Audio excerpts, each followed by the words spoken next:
Hi, this is Nick Freitas, and welcome back to Making the Argument. So today, we're going to be talking about Israel and Palestine. Obviously, this has been leading in the news lately. We got several rocket attacks coming from Gaza into Israel. Israel has responded with military strikes.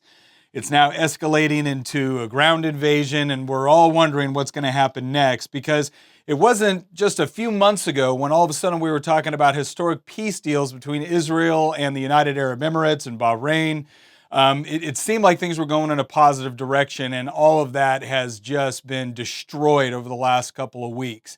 And so what I thought we'd do on this podcast is, rather than just give you kind of an over-the-world assessment of what's currently going on, I think it's important to actually talk about the history of this conflict. Because this didn't start yesterday, right? This didn't start a couple of weeks ago. This has been going on for decades, and anybody that's been alive for a while knows that. And so I think it's important that we do an honest overview about what's going on here, both within Israel. What sort of a state is it? What sort of Israeli military actions have been justified? Which ones are potentially questionable?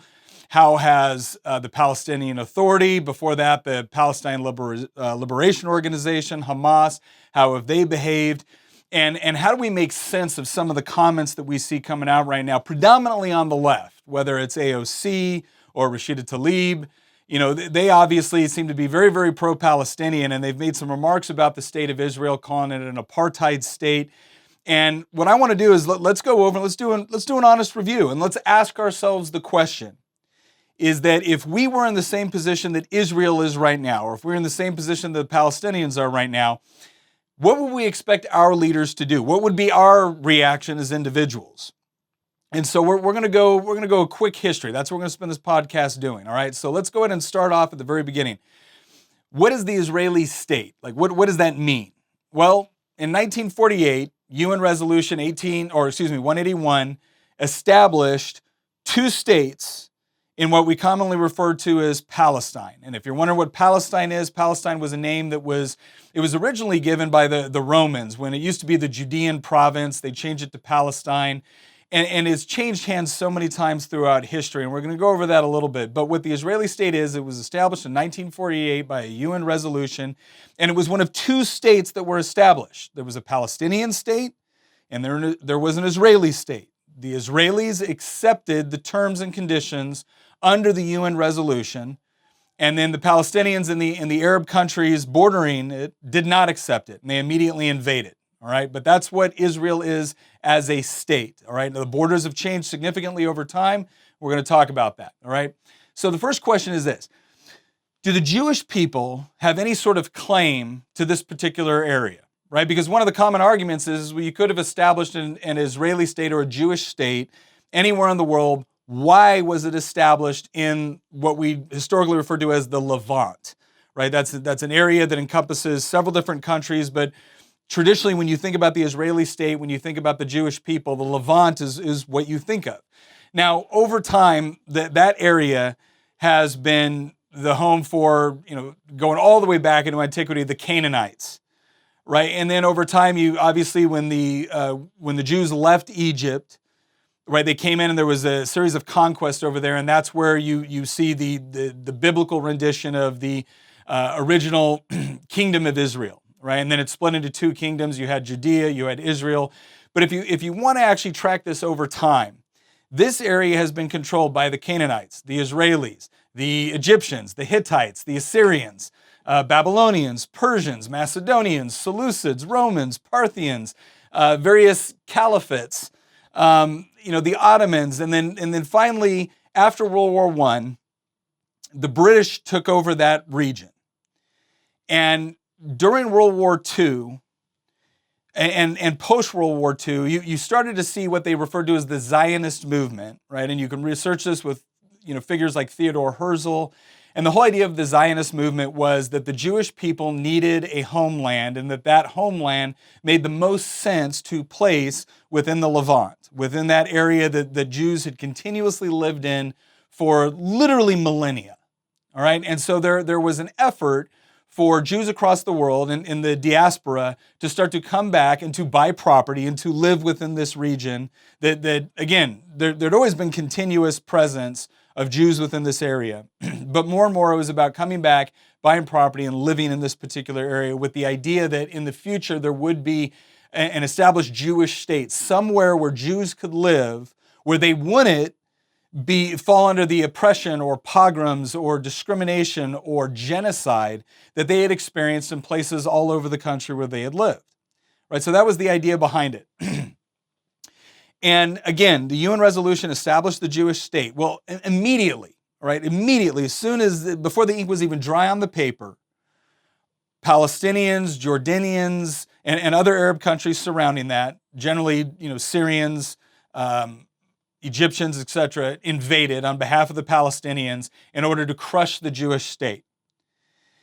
And the Jews fought back. They received very, very little help from the rest of the world. In fact, if you look at the initial Arab-Israeli war that was taking place in 1948, it was back and forth. There was a ceasefire for a while, for a very, very short period of time. It was a few weeks. The Israelis were able to get more munitions from Czechoslovakia, and they were able to defend themselves, and they were able to basically fight their Arab neighbors to a standstill in order to establish that state. Right, and that's how things continued for a while. And then you see, there was wars in 1956 during the Suess crisis. And then you have the Six-Day War in 1967, which was one of the most famous. This was a place where Egypt had been threatening Israel, and all of the Arab neighbors at that point had essentially made it a mandate that they were going to destroy the Jewish state. They were going to destroy the state of Israel. And 1967 was one of the first major tests of that after the war in 1948. And what you saw was this amazing Israeli airstrike that took place that essentially grounded the Egyptian Air Force.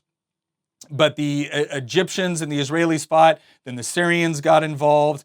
Israel at that time essentially begged Jordan to stay out of the war. At that point, Jordan still controlled predominantly Jerusalem and the West Bank from the Sea of Galilee.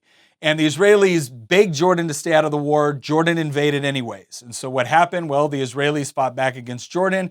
And in 1967, they took over the Sinai Peninsula, they took over the West Bank, they took Jerusalem, and they took the Golan Heights in Syria, which was a very strategic place of, it was high ground, essentially. And so you have the pre-67 borders and the post-67 borders, where Israel had essentially beaten back the combined forces of Syria, Jordan, and Egypt, with some assistance coming in from Iraq and other Arab countries as well. And you had the new borders as a result. Well, after 67, you had the war in 1973, referred to as the Yom Kippur War. That's where Egypt launched a surprise attack during the Israeli High Holy Day, the Jewish High Holy Day or High Holy Holiday of Yom Kippur. And at that point, it got very bad initially for the Israelis. If you actually look, Moshe Dayan, who was advising Golda Meir, who was the prime minister at the time, even Moshe Dayan thought that they were going to have to sue for peace in a way that was not going to be favorable to Israel. However, they fought back with the support of the United States. And you hear a lot of talk about how, well, the Israelis won because they held this U.S. aid. Well, the U.S. aid certainly helped, but it's important to remember that the Soviet Union was the one that was largely responsible for stocking the militaries of Syria and Egypt at that time. And in fact, if you look at the Egyptian strategy, it was all based on using an anti-tank weapon that the Soviets had provided, along with Soviet-provided anti-aircraft. And so the opening week or so of the Battle of the Yom Kippur War was going really, really poorly for the Israelis, which is, again, is an incredibly small country. In order for them to go to war, they essentially have to shut down their economy in order to mobilize their military, because a large portion of their military are citizen soldiers, right? They're guards, they're reservists. But they called that up. They were able to fight back the Syrians on the Golan Heights. They were able to fight back the Egyptians for a small portion. The Israeli military actually crossed the Suez into Egypt. They crossed the Red Sea into Egypt. In fact, they held ground there for a bit, and then the UN came in and brokered a ceasefire after the 1973 Yom Kippur War. But again, that wasn't the end of it. Now, let me go back a little bit. You did actually have a peace treaty that was eventually signed by the Egyptians and the Israelis, and part of that peace deal was giving back the Sinai Peninsula to Egypt, and Egypt, as part of that deal, had to formally recognize Israel as a sovereign independent state, which was pretty significant. It actually resulted in the prime minister of Egypt being assassinated by elements connected to the Muslim Brotherhood within Egypt because they were so furious at the idea that an Arab country would recognize Israel's right to exist. You also had following wars. 1982 is the war in Lebanon. That was a result of elements within the Palestinian Liberation Organization, which was a terrorist group run by Yasser Arafat. They were, launching terrorist attacks into Israel. It got so bad that Israel, working in conjunction with Lebanese Christians, fought and eventually invaded in order to root out the different terrorist bases that were in southern Lebanon. Then you move into 1987 through 2003. We had the first Intifada. This was essentially an insurgent uprising within Israel. You had a rash of terrorist attacks, suicide bombings, rocket attacks, etc. Then you move into 2002, 2005. You had the Al-Aqsa Intifada. These all caused massive damage within Israel, and it was all terrorist attacks launched, sometimes from Gaza, sometimes from other areas. You have the 2006 Lebanon War. And then 2008, 2009, you had the Gaza War. And there's been other conflicts since then. But the one area in Gaza that I want to focus on that I find really interesting here is that there's always been this argument coming from Arab countries and from those that support the Palestinians, is that this idea that the Israeli military is essentially occupiers, that any land that they took after the 1967 Six-Day War, that they're occupying that region. And you can make a legal argument for this, but the question is, and as we look at international law, and you can even refer to Alan Dershowitz for this, who's a Harvard law professor, and he's on the left, but he even makes the argument that if you want to argue against the settlements in Gaza or the settlements in the West Bank, you might be able to do that, but you can't argue against the occupation because you don't have formal peace treaties with some of the countries that actually invaded and have been threatening attacks against Israel and launching attacks against Israel, whether it's Syria or whether it's elements of Hamas. And one of the things that's interesting is that Israel, in an attempt to sue for peace, actually got rid of all of its settlements within the Gaza Strip. They completely removed themselves from the Gaza Strip, and you had the Palestinian Authority take over within the Gaza Strip. So here's the question. If the argument that if Israel would remove its settlements would actually lead to peace, well, did it lead to peace in Gaza where they removed their settlements? No. Gaza launched and continues to launch to this day hundreds of rocket attacks into Israel. So giving up ground, giving up land for peace did not actually secure peace for Israel. All right, so that's kind of an important overview of the Israeli state since 1948 to the present.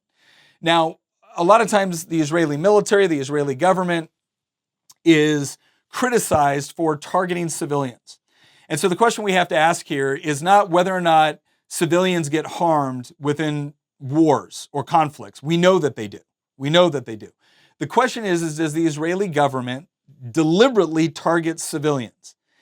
And I find it interesting. There was a man named Colonel Richard Kemp of the British Army who served in the Balkans, he served in Iraq, and he also served in Gaza as an observer. And what he witnessed is that the Israeli military went to incredible lengths to try to minimize civilian casualties, whereas Hamas deliberately went after civilian casualties because it briefed better in the press. They actually thought it worked out better for them.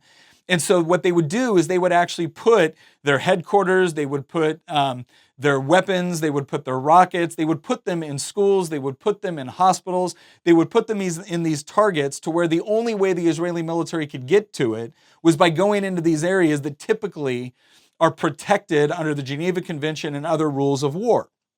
And so how do the Israelis respond to this? Well, what Colonel Richard Kemp recognized was that the Israeli military went out of their way to actually notify people before they were going to launch an attack so that civilians could be removed from the premises. However, Hamas would not only work to make sure that they were putting their weapon systems in places that there would be high potential civilian casualties, that they would actually encourage civilians to stay in those areas so that when they were killed as a result of a strategic or a surgical strike, they could then roll out the cameras and talk about how Israel was deliberately targeting civilians. Okay, so again, it's important to distinguish between a military engagement for which civilians are harmed, despite the fact that you've done everything that you possibly can to try to ensure that they will not be harmed as a result of your actions, versus Hamas, which deliberately targets civilians in Israel in order to invoke terror, and then deliberately puts their own civilians in harm's way. I want you to think about it from this perspective. If Israel was sending suicide bombers into Gaza, or if Israel was specifically putting its military capacity, right, its tanks, its weapons, its munitions, in Israeli schools and in Israeli hospitals, would the Israelis be getting any sympathy from the world right now? Absolutely not. They would be condemned as terrorists for directly contributing to the deaths of their own civilian population. All right, that's how this would read out in the news if Israel was doing exactly what Hamas is doing right now. All right, so let's look to another critique. So one critique is that Israel doesn't have a right to be there. Clearly, the Jewish people have a long history within the Levant. Another critique is the Israeli military deliberately targets civilians. The evidence we have is that is not true. That's not to say that individual Israeli soldiers might do something like that, but the policy of the Israeli Defense Forces is not that. And we have ample evidence to demonstrate that that is not their official policy, whereas it is the official policy of Hamas. Let's look at another critique. Another critique of Israel is that it's essentially an apartheid state. You've seen Alexandria Ocasio-Cortez say this. All right, what is apartheid? Well, when we think of apartheid, we generally think of South Africa. And South Africa had laws on the books, which was essentially deliberate legal discrimination and segregation. So essentially, the black natives of South Africa were not permitted to hold certain jobs. They were not permitted to serve in the government. They were not permitted to use the same public transportation. They didn't have the same access to education. They had laws that were deliberately put on the books to discriminate against them economically, socially, and legally. All right, so here's the question. If that's what apartheid is, and you're going to claim that Israel is an apartheid state, well, then we should be able to easily look at the laws on the books in Israel to determine whether or not it's an apartheid state. Because here's what most people don't know. 1/5 of the population of Israel, 1/5 of the population of Israel is Arab. So, where are the laws on the books that say that Arabs can't run for office, that they can't go to the same institutions, educational institutions, that they can't engage economically, that they have a different set of rights before Israeli courts? Where is that? Well, you're not going to find them because they don't exist. They don't exist in the laws of Israel. In fact, Arabs have political parties within Israel. They are represented within the Israeli Knesset, which is like the U.S. Congress. They occupy positions of political power. They occupy positions within the Israeli court system. They have their own newspapers. In fact, some of the most outspoken critics of Israel are PhD students at Tel Aviv University.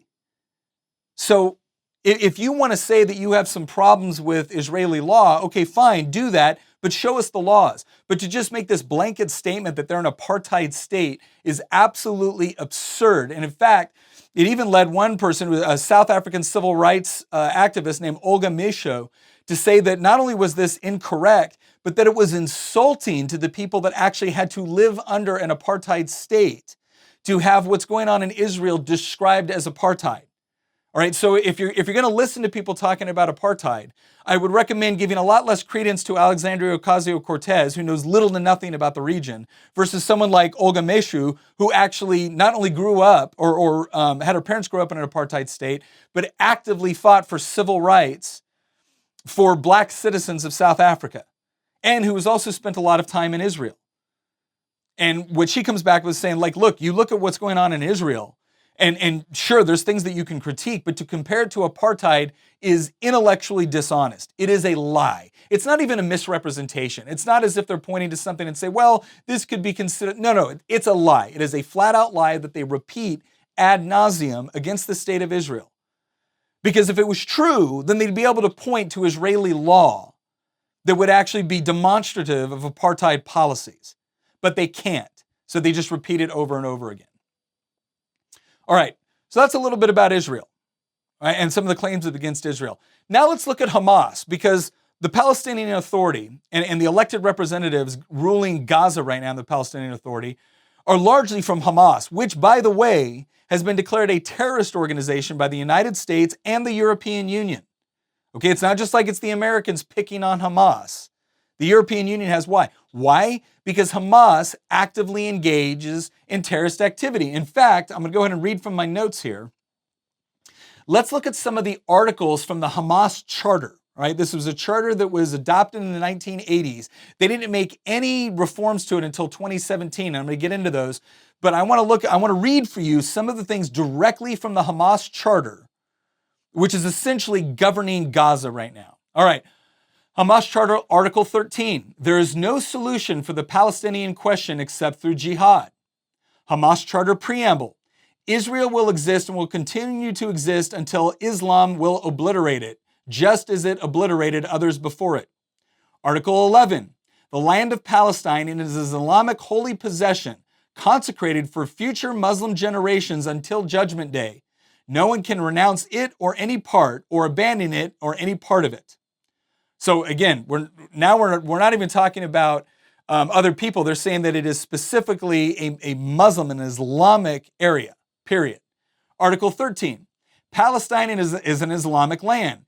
Since this is the case, the liberation of Palestine is an individual duty for every Muslim wherever he may be. Again, from Article 13. Peace initiatives and so-called peaceful solutions in international conferences are in contradiction to the principles of the Islamic resistance movement. Those conferences are no more than a means to appoint the infidels as arbitrators in the lands of Islam. There is no solution for the Palestinian problem except by jihad. Initiatives, proposals, and international conferences are but a waste of time and an exercise in futility. Article 7. The day of judgment will not come about until Muslims fight Jews and kill them. Then the Jews will hide behind rocks and trees, and the rocks and trees will cry out, "O Muslim, there is a Jew hiding behind me. Come and kill him." This is also from the Quran. Article 32. Hamas regards itself as the spearhead and the vanguard of the circle of struggle against world Zionism. Islamic groups all over the Arab world should do the same, since they are best equipped for the future role in the fight against the warmongering Jews. That is from the Hamas charter. Not to mention the fact that there is ample evidence, because Hamas takes credit for it. This is not speculation. Hamas takes credit for launching attacks against civilian populations within Israel, targeting Jews, and also killing Muslim Israelis. They specifically target schools, hospitals, buses, not because the Israelis are hiding weapons there, or not because it's part of the Israeli military infrastructure. They target it because it is a tool to strike fear and terror in the civilian population of Israel with the hopes of destroying them. So what's this grand 2017 update to the Hamas charter? Here's what they said. Hamas does not wage a struggle against the Jews because they are Jewish, but wages a struggle against the Zionists who occupy Palestine. Now, here's a question. Why did they add this in 2017? Why did they come out and change this component of it? Maybe it's because so much of their rhetoric has been so steeped in anti-Semitism that they wanted to try to say that, well, no, this isn't a religious component. This is just a political struggle. I'm sorry, but I don't think I'm buying that. That sounds like trying to come back. That sounds like somebody went through a branding exercise and realized that they might be able to get more justification for their actions and more money for their operations if they said that this is purely political instead of blatantly anti-Semitic. So Hamas, which governs Gaza, like I said, is a terrorist organization. Hamas has fought 3 wars with Israel since 2008 and has fired 17,000 rockets in that span. All right? And polling in Gaza suggests that Marwan Barghouti, founder of the militant Al-Aqsa Martyrs Brigade and convicted murderer of 26 people, convicted murderer, would win the next Palestinian election if selected as the candidate for Fatah, which is Abbas's party. So that's who we have currently essentially in control of Gaza at this point. And it's not a shock or it's not a surprise to see this, because if you look at the history of the Palestinian Liberation Organization, if you look at the history of the Palestinian Authority, what you see is a great deal of anti-Semitism going back decades. So for instance, you had, let me go back to one of the leaders here. Haji Amin al-Husani, right? He was the Grand Mufti of Jerusalem during World War II. He deliberately collaborated with the Nazis to include recruiting for the SS. He actually describes himself as a close relationship with SS Chief Heinrich Himmler, who, for those of you keeping score at home, masterminded the Holocaust. And he specifically proclaimed, kill Jews wherever you find them. But people might say, well, that was decades ago. Okay, Yasser Arafat. Yasser Arafat, who took over the PLO, and was one of the key people that was negotiating between Palestine and Israel. He echoed support for al-Husani and his agenda. Arafat regarded al-Husani as a hero and observed, we plan to eliminate Israel and establish a purely Palestinian state. We will make life unbearable for the Jews. Now you think maybe it's gotten better now that Mahmoud Abbas took over. Mahmoud Abbas refers to the Jews as dirty and has incited murder, exclaiming, every drop of blood spilled in Jerusalem is pure. Every martyr will reach paradise. And in 2018, the PA under Abbas directed $330 million to the PA Martyrs Fund, which sponsors stipends to terrorists and their families. All right, so that is who is running Gaza right now. That is when Rashida Tlaib and when Alexandria Ocasio-Cortez and all these people on college campuses and these people who go out and march, when they are talking about supporting the Palestinians, this is who is running the Palestinian Authority. And by the way, they were elected. So let's look at some other facts here. Now, here's the other thing that I think is interesting, because there's also this notion that it is because of Israel that the Palestinians are living in a constant state of refugee status and poverty. So let's look at the amount of money that has been given to the Palestinian Authority to alleviate the suffering of the Palestinian people. All right, in 2015, it was reported that the PA had received $25 billion in foreign aid since 1994. Yet Palestinians saw no improvement in their living conditions. This sum should startle, because Palestinian foreign aid, when assessed on a per capita basis, exceeds the funds designated for the Marshall Plan by 25 times. For those of you who don't know, the Marshall Plan was all the spending that went into rebuild Europe after World War II. So on a per capita basis, we have spent 25 times what we spent on the Marshall Plan in order to improve the lives of Palestinians. And yet, there doesn't seem to be any significant improvement. It would seem that somewhere there's some overhead. So let's look at that overhead. So where's the money gone? Well, Arafat became a billionaire. His family became billionaires. His financial advisor accumulated $500 million, having access to the hundreds of millions of PA dollars. Mahmoud Abbas, the current leader, has also amassed approximately $100 million despite being a career politician. And his two sons are millionaires who operate foreign aid contracting businesses. In 2018, it distributed $330 million worth of stipends to thousands of terrorists and their families, right? So this money is coming in, and part of the way that the Palestinian Authority uses this is to give hundreds of millions of dollars in stipends to people that launch terrorist attacks against civilians in Israel. I think that's, it's just amazing to me that when we're assessing this, this never seems to lead in the news. This doesn't seem to make it into the conversation on our college campuses or these Hollywood starlets that get out there talking about the suffering of the Palestinian people. So what is the most tangible way that the Palestinian Authority has actually used these funds to actually try to improve the lives of the Palestinian people? Get this. Between 1999 and 2007, the Palestinian Authority recruited 70,000 new government officials while spending 70% of the Paris Conference foreign aid package on government salaries in 2008 and 15% of its entire foreign aid for 2001. So basically, the way that they actually provide economic opportunity is not by investing in key infrastructure or better education or providing a mechanism where Palestinians can start businesses and become economically independent or wealthy. No. What they do is they just give them government jobs. And the more dependent they are upon those government jobs, the less likely they are to actually question what the Palestinian Authority is actually doing with the money that is supposed to be earmarked to improve their lives. Just hand them a government job, make them a part of the Palestinian Authority.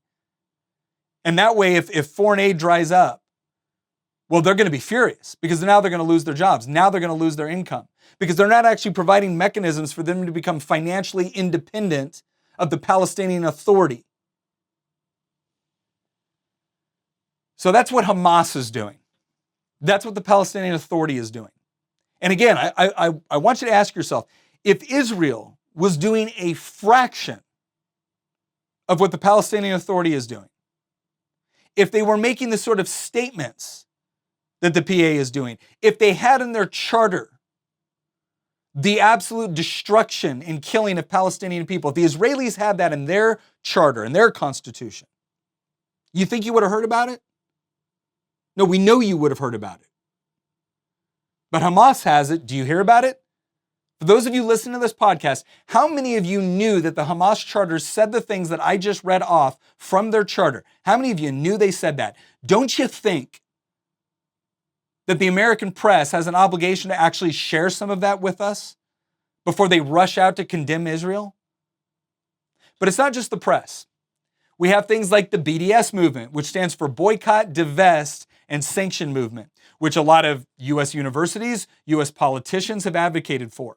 And what this is essentially a movement to put an economic stranglehold on Israel until the demands of the Palestinian Authority are met. And one of the co-founders of this movement, who was actually a PhD student at Tel Aviv University when he co-founded it, went so far as to say that the BDS movement is not just about getting sanctions or agreements from Israel, it's about eliminating the Jewish state. So all those people that go out there and say that they support the BDS movement, not because they oppose the Jews or the Israeli state, but simply because they oppose some of the policies. Okay, well then they need to understand that they're actually backing a movement that was designed in part to destroy the Israeli state. So what's the UN's been reaction to all of this? You know, the UN and the Human Rights Commission, that paragon of defending human rights and individual liberties and equal justice before the law. What has the UN's response been to Israel versus the Palestinian Liberation Organization or the Palestinian Authority or Hamas?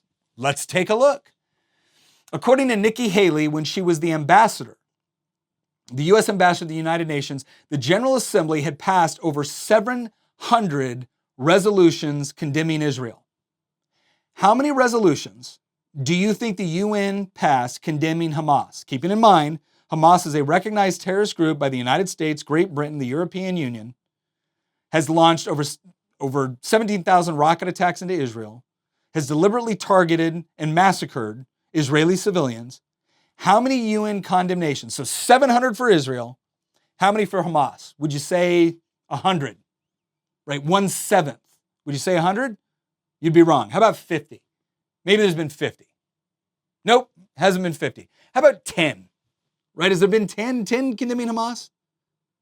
No, the answer is 0. 0. The so-called Human Rights Commission, as late as 2020, had a total of 23 resolutions condemning countries by name. All right, and here was the breakdown. North Korea, 1. So North Korea, the country that literally starves and butchers its own people, got 1 resolution condemning. Iran got 1, one of the largest state sponsors of terrorism in the world. The Autonomous Republic of Crimea got 2. Myanmar got 1. And the Syrian Arab Republic got 1. There wasn't a single one condemning China, Venezuela, Saudi Arabia, Cuba, Turkey, Pakistan, Vietnam, or Algeria, despite the massive human rights violations in any of those countries. Right? So out of the 23, there were 6 resolutions. The remaining 17 were directed at Israel. It would seem that somewhere somebody is tipping the scales at the UN. So here's the question. Assuming that the American media and all these Hollywood starlets and left-wing politicians like AOC, assuming that they actually want peace, okay, well, what do they suggest? Well, the primary suggestion has been trading land for peace.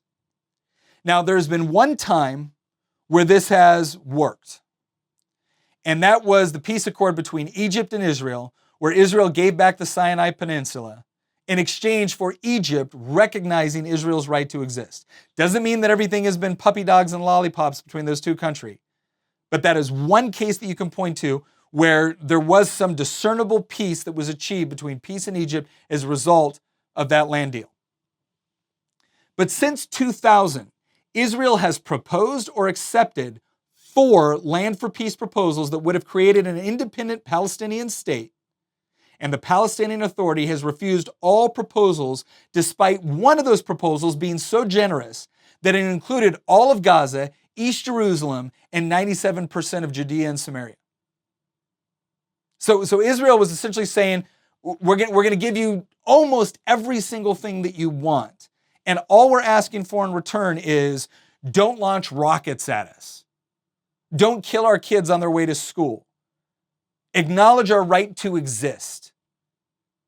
And the Palestinian Authority said no. So if that's what the UN wants, if that's what AOC wants, well then I got news for you. Rather than doing these quirky little Facebook memes against Israel, or rather than having the UN write yet another resolution condemning Israel, how about you go back to the Palestinian Authority and say, you know what, this actually looks like a pretty reasonable deal. This looks like a pretty reasonable deal. Do you think maybe you could accept that? Or at least, while you're considering it, would you mind not killing innocent civilians, both Jewish and Muslim, within Israel? Would you mind doing that? That seems like it would be fairly reasonable, but that's not what they're doing. And so this really begs the question, because Black Lives Matter just came out with a statement of solidarity with the Palestinian people, making some of the same claims that we've already debunked about apartheid, about occupier states, about colonialism, et cetera, et cetera. And so you have to ask yourself, if you reverse the names, if you said that Israel is the one doing this to Palestine, and you listed off the terrorist attacks, and you listed off Israel absolutely refusing to come to the table for any sort of peace deal, if you listed off the rampant corruption within the Israeli government, where Israel was taking massive amounts of foreign aid and all their politicians were getting rich while their people were suffering, if that was the case, all of us would be universally condemning that. But for some reason, when the Palestinian Authority does it, when Hamas does it, they get handled with kid gloves, or they get handled and treated as if they're the victims. Now, am I saying that I support every decision of Israel? Absolutely not. There are any number of things, there are any number of laws or positions that Israel takes that I would either disagree with or potentially disagree with. Am I saying that I think that Palestinians don't have an argument when they say they want their own state? I'm not saying that either. I would be fine with a Palestinian state, provided that it included peace for Israel. But when you have an organization that is so dedicated to where they've written it down in their charter that they want to destroy their neighbor, do I think it's reasonable to expect for the neighbor to just sit there and be rocketed and killed and have their civilians murdered and not be allowed to strike back? No, I don't think that's reasonable. I don't think it's reasonable, and I don't think any reasonable person would think that's reasonable. So what is motivating this? Now, some people will rush to its anti-Semitism. Now, if you're talking about Hamas, I totally agree. I think Hamas is a blatantly anti-Semitic organization, and I think that we have decades of proof to demonstrate that reality. Do I think AOC is anti-Semitic? I don't know. I will be happy to take her at her word that she is not. Do I think Rashida Tlaib is anti-Semitic? Yes, I do. Do I think Ilhan Omar is anti-Semitic? Yes, I do. But let's go to AOC for a second. Let's assume that she's not anti-Semitic, and for her this is purely political. My question would be why is there this obsession for ignoring everything Hamas does and treating anything Israel does as if it's apartheid? And I wonder, I'm not accusing, but I wonder if some of this goes back into critical theory and Marxism. And again, we've discussed this before in critical theory, where it's this constant conversation of oppressor versus oppressed. With Marxism, it was more economically, it was classes. With critical race theory, it's race, right? But it's this idea of bifurcating everybody or putting everybody into categories based off of you're an oppressor, you're oppressed. Because once you've broken down society that way, if AOC believes that, well, Israel is the oppressor, therefore anything the oppressed does is justified, or just about anything they do is justified. I think that is a possible explanation for why you see this extreme left-wing coddling of organizations like Hamas and the Palestinian Authority, while at the same time the absolute, I think, unhinged condemnation of everything about Israel. So I don't think it's all anti-Semitic driven. I think some of it is critical theory driven. And again, I'm not accusing any one individual of that. I'm just saying that when someone is legitimately not anti-Semitic, but they support BDS, or they support Hamas, or they want the destruction of the Israeli state, I don't know what else justifies that way of thinking. If it's not anti-Semitism, then my next thought is it must go to critical theory with this whole idea of oppressor versus oppressed. And they've put Israel in the oppressor category, and they've put the Palestinian Authority in the oppressed category. Again, if there's a different set of reasoning for this, I will be happy to hear it. I will be happy to hear it out, to review the facts and evidence, and try to understand a different viewpoint on this. But from where I'm sitting and from the evidence that I've looked at, and it's not as if I haven't heard the evidence from the Palestinian Authority. It's not as if I haven't heard their arguments. We're inundated with their arguments, but by Hollywood, by academia, by a significant portion of the American media. We are inundated with their arguments, by the United Nations. I've heard them. I just don't understand them within the context of what has been going on and what is currently going on within this region of the world. I would be far more open to it if I actually saw some level of intellectual honesty and consistency with what is going on over there.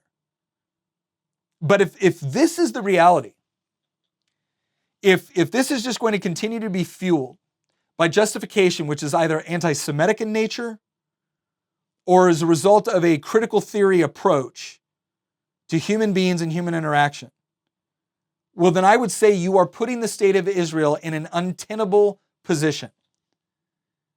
Because if this were me, and if it was my family living under the constant threat of terrorist attacks, rocket attacks, you damn well better believe I wouldn't just sit there and take it. And nobody has a right to expect Israel to sit there and take it. Because in every single one of those wars and conflicts that I read off, Israel was not the aggressor. Now, some people will argue, well, no, Israel is the aggressor because they're still occupying the borders after the 1967 war. I've got news for you. You invade a country and then you get your ass kicked, you might lose territory. In a country like Israel, where they've lived under the constant threat of terrorism and invasion by their neighbors, getting certain land of a strategic value to actually allow them to have some defense in depth, which is a core principle of being able to defend your country, and then just giving it back every time the UN forces a ceasefire, that would be suicide for them. And I think it was Benjamin Netanyahu that said it best. And again, I don't agree with everything Benjamin Netanyahu does. But when he said, if the Palestinians would lay down their arms, there would be peace in that region. And if the Israelis lay down their arms, there would be no Israeli state. I think he is absolutely correct. And I think the overwhelming preponderance of evidence proves that statement correct. So, as we analyze this, I'm not asking anybody here to give the state of Israel a blank check. I don't. I'm not asking anybody here to not be concerned for innocent Palestinians. I'm not asking anybody here to give up on the idea of a Palestinian state and an Israeli state living in peace with one another. What I am asking is for some degree of reasonableness when we review what's going on in that region. All right. I want to thank you for joining us on Making the Argument. Also, want to do a quick shout out for the Y Minutes. If you haven't seen them yet, go on Facebook, go on YouTube, check out the Y Minutes. We do some really interesting videos just telling short stories that are relevant and timely, talking about why do we believe the things that we do and trying to promote a free society. But as always, I thank you very much for joining, and please like and subscribe and leave us some comments. If you've been watching YouTube, if you've been watching Facebook, you'll see that I go on there. I love to interact with the people that are watching. I love to take the feedback. I had someone the other day actually give us a critique on one of the videos that we did for Making the Argument. And you know what? It was a fair critique. It was a fair critique. I'm not trying to agree with everything, but that critique helped us as we review what we're going to look at and how we're going to talk about it. Because one of the things I do want to try to avoid, and I've tried to avoid it in this, we don't want to assign motivations to everybody that we disagree with. That's why when I talked about anti-Semitism, critical theory, I'm not getting out here and saying that anybody that disagrees with me falls into one of those two camps. You might have a different reason of disagreeing with me, and I'd love to hear about it. I'd love to engage. All right, so we don't want to assign motivation, but if someone makes their motivation clear, it's not wrong for us to call that out and analyze that as well. Once again, thank you for joining us, and we'll see you next time on Making the Argument.